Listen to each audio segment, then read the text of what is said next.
Salut YouTube. Alors aujourd'hui un petit tutoriel pour vous montrer comment installer Tor sur Kali. Alors tout d'abord vous allez devoir le télécharger. Donc pour cela je vous invite à aller sur www.torproject.org et après à lancer votre téléchargement. Donc moi je vais pas l'enregistrer étant donné que j'ai déjà téléchargé pour économiser du temps au niveau du tuto. Donc une fois que vous l'avez téléchargé, il se retrouve sous ce format là, donc au format .tar.gz. Donc là c'est un format qui indique que c'est une archive compressée. Donc vous allez devoir en fait décompresser cette archive. Donc là pour ma part en fait mon archive est enregistrée dans root.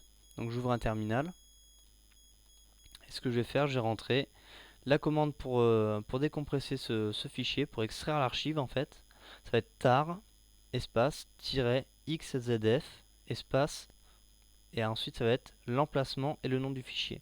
Donc pour ma part, hop, voilà, tac, ok, je lance.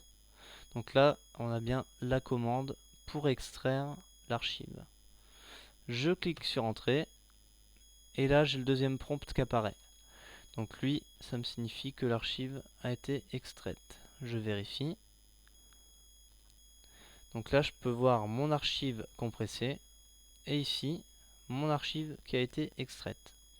Dans l'archive, je vais avoir Start Tor Browser et lorsque je le lance, j'ai un message erreur qui apparaît.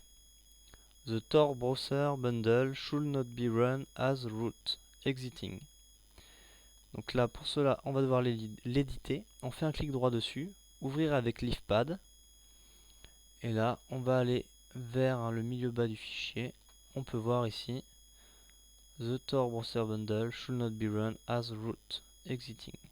C'est le même message qu'il y avait en fait dans la fenêtre dans la fenêtre d'erreur et qui nous a fermé l'application. Ici, en fait, c'est exit 1, c'est la commande qui quitte l'application. Donc on va la supprimer. Et on va aussi modifier le petit prompt, enfin le message qui apparaît. Et on va mettre The Tor Browser Run as root. Comme ça, en fait, ça nous indique que Tor fonctionne sur le compte root. J'efface la partie qui est après exiting. J'enregistre, fichier enregistré. Et je quitte. Maintenant, je le relance. Là, j'ai toujours mon message, mais il a été modifié. Je clique sur valider. Et j'attends que ça se connecte.